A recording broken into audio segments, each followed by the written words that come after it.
I don't understand, or I don't know the definition of systematic racism. So I'm gonna ask you to define it for me. What is systematic racism?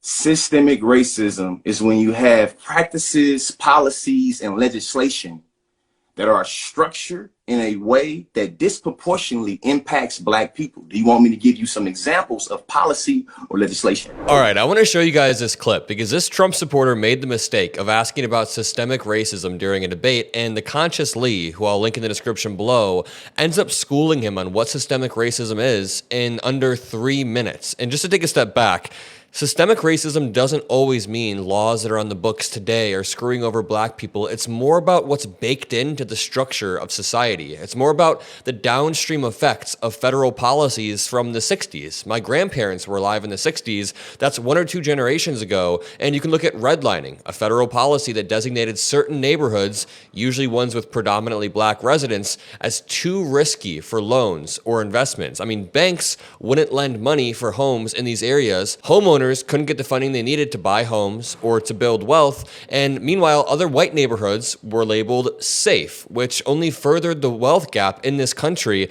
So there are all these examples we can go over, but I'd rather pass it over to the conscious Lee in this clip. You know, make sure you drop a like, make sure you subscribe. And before I play this, have you guys ever heard the Monopoly analogy? Activist Kimberly Jones has a really brilliant analogy about how wealth disparity in America is kind of like a Monopoly game where white Americans have been able to play since day one. They've been able to play for 200, 300 rounds to move around the board, buy property, build houses, amass wealth, and by the time Black Americans are allowed to join, the board is already fully built out. Now, I tried to upload this as a YouTube video last night, and YouTube basically struck down my channel because I used this clip in particular. Something about this clip is copyrighted by YouTube, so what I'm going to try to do is mute it and just read what she's saying. And it's not the ideal way to do it, but I also can't risk my entire YouTube channel. But if YouTube is gonna be like that, then I'm just gonna read it off word for word so you guys still get the powerful message from Kimberly Jones. I think that's a decent workaround. It's not ideal, but she says, this is what we must never forget. That economics was the reason that Black people were brought to this country.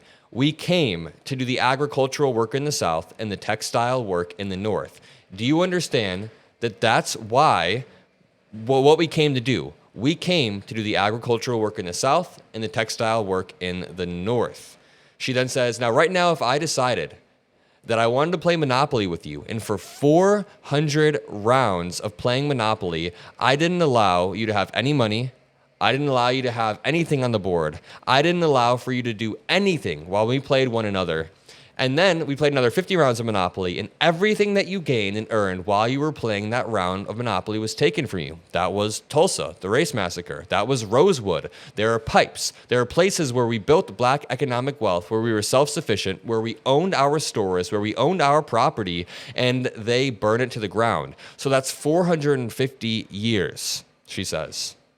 450 years. So for 400 rounds of Monopoly, you don't get to play at all. Not only do you not get to play, this is the crazy part, you have to play on behalf of the person that you're playing against. And you have to play and make money and earn wealth for them, and then you have to turn it over to them. So then, for 50 years, you finally get a little bit, and you're allowed to play. And every time that they don't like the way you're playing, or that you're catching up, or that you're doing something to be self-sufficient, they burn your game. They burn your cards. They burn your Monopoly money. Again, she's saying that's Tulsa. I mean, the clip is really powerful. I wish I could play it, but you guys get the idea, right? This is essentially what happened in America. For 200, 400 years, white people had a massive head start. White people were allowed to own land, start businesses, build generational wealth, and pass it down. We'll talk about this later on in the video as well. While Black people, on the other hand, were enslaved, working for free, and building the wealth of this country for white people without seeing a dime for themselves or their families. And then, after slavery was abolished, Black people weren't even handed a clean slate or equal opportunities. Instead, they faced systemic barriers like Jim Crow laws, redlining, voter suppression, segregated schools. The police force were cracking down on Black people disproportionately, and I'll talk about this more at the end of the video, but then black people are expected in the 1960s, after the Civil Rights Act, during that era, to just be equal players to white people. That's why it's so absurd when MAGA supporters are like, well, you need to take responsibility for your own actions. Black people should be on the same level as us. Do you not understand the massive head start that white Americans have? This is for the hypothetical MAGA voter listening. And not only a massive head start, but Kimberly makes a great point here, because every single time black Americans began to build wealth, white Americans would literally burn down their cities. So to go back to the analogy, I'm kind of losing the analogy here, but imagine playing 400 rounds of Monopoly and then you get to join the board and you're expected to catch up right away. A lot of Trump supporters will argue, well, slavery ended over 150 years ago, 200 years ago. Redlining isn't even legal anymore. Why does this still matter?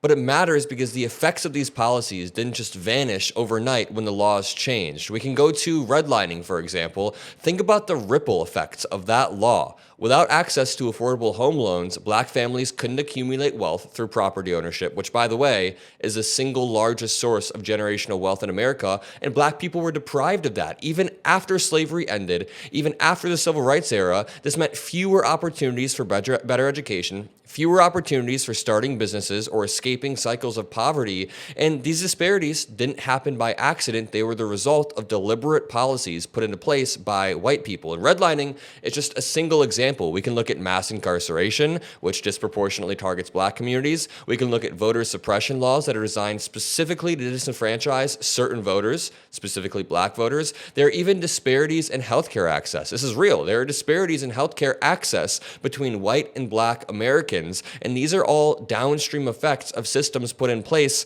not even that long ago. Redlining laws aren't that old. I mean, that's like my grandparents were alive during that era, so you can see how the downstream effects would be caused. But let's jump over to Conscious Lee, absolutely owning a Trump supporter on systemic racism.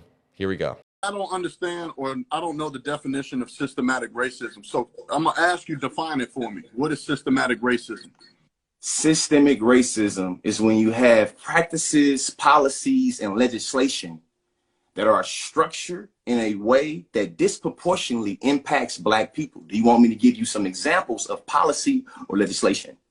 Because from my understanding that we already have it in federal law that is opposed to that, but I want you to give me an example.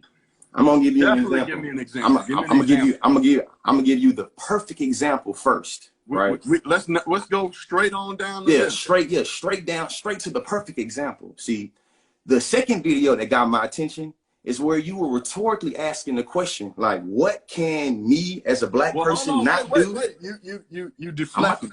No, I'm not deflecting. I'm about to give you systemic racism. I'm about to give you systemic racism. All right, and here's where it gets spicy. Conscious Lee, who I'll link in the description below, then says, here, give me 3 minutes. In 3 minutes, I can debunk your argument. Watch. We're speaking 3-minute intervals. Craig, we're speaking 3-minute intervals. All I ask, Craig, is that when you talking, I'm going to shut up and I'm going to listen. When I'm talking, just shut up and listen. Go ahead. Start 3 minutes. 3 minutes. Timer going right now. So listen, Craig. For you to say that systemic racism does not exist on one end and then say the Platinum Plus is good on the other end, it's a contradiction. The Platinum Plus plan is acknowledging the systemic racism in terms of the economic system. So when you say, what can I do as a black man? What can I do as a black man that white folks can do? Obviously, get a damn loan. That's the reason why the Platinum Plus plan is giving the incentive to give black people a loan. My second argument about systemic racism. Your president pushed the First Step Act. Black conservatives love to say, Trump care about black people. He pushed the First Step Act. The First Step Act is acknowledging the systemic racism in terms of policing, acknowledging that black people are disproportionately impacted by policing and the systemic racism specifically. And your president is trying to, push the First Step Act to make it what? It's get reversed. So when you say that systemic racism doesn't exist, you sound like Willie the Foo-Foo, with all respect. I mean, I hope I say that with all respect, but I got 1,050,000 seconds left. So I'm gonna finish my time. So you feel me? When you said America is not structured by systemic racism, or you said that America isn't structured by racism, let me educate you on just a little bit of American history. I got 3 minutes, Craig. I'm gonna give you time to talk. Now, when your president, timer, man, I see you. Hey, listen, fam. The timer gonna go off. I don't know if you know how iPhones work, but the timer gonna go off. When the timer go off, I'm gonna shut up. You feel me? But you know what? The little 30 seconds, 10 seconds you just got from me, I don't even need it. He game though. When Thomas Jefferson said that we got to kill the savage and save the man to Native Americans, did you not know that was structured with policy in terms of America? Listen. When the Constitution says that we have the unalienable rights of life, liberty, and pursuit of happiness, do you know that did not account for the slave? So when we fast forward that now to right now in 2020, when the 13th Amendment says that the United States federal government shall prohibit slavery except for punishment, conviction of crime, do you think it is coincidence that descendants of slaves are 6 times more likely of being convicted of a punishment of crime? Now, I know you're going to try some anti-black shit where it's going to be like, well, George, black people commit more crimes, therefore we are more punished. I'm going to present to you right now some studies that say that black people and white people commit crimes at similar rates, but black people are still 3 times more likely of being suspected of committing a crime. So when you get up here and tell me some anti-black stuff about how black people commit more crimes, keep in mind that your president has already signed a piece of policy and legislation where it tries to acknowledge the policing and mass incarceration, especially on the federal level. That's what the First Birthday Act was for. You feel me? And I can't wait to hear what you got to say, because the look on your face right now is funny. Absolutely brutal. And you know what? I want to pull up a clip of me talking to a Trump supporter about this exact same topic. I try to explain to him respectfully that systemic racism does exist in America, and I think he begins to realize it almost. Police officers, Antifa, Black Lives Matter. I can point a few differences out with these. First of all, point them out. Biden's rhetoric surrounding the riots was always, need to stop the rioting. It's not an effective way to communicate. Trump's rhetoric surrounding January 6th was always, go take your country back. Every court, every institution is lying to you. He said, I don't want to see any violence. But the totality of his rhetoric leading up to that, the months leading up to it, he says he doesn't want to see violence. Are you justifying then everything that Antifa and Black Lives Matter did? I think Black Lives Matter had some sort of point about the justice system being racist in some way.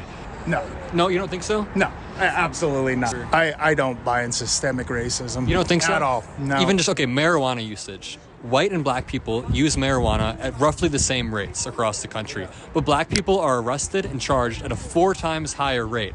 And this isn't their fault, it's because of a justice system that is tilted. What then happens is that black father is pulled away from their family at a disproportionate rate from white people. The child of that person is therefore affected, and it becomes a cyclical problem where this child doesn't have a father in the home because of the system. I agree, it is cyclical. And then I absolutely agree. This child grows because the father's not in the home. And so that child's going to grow up and father children, and they're not going to be in the home. And it's going to continue and continue and This continue. is what systemic racism is, though. It's a cyclical thing that's not the problem of the kid, or not the fault of the kid. It is not created because of a bias.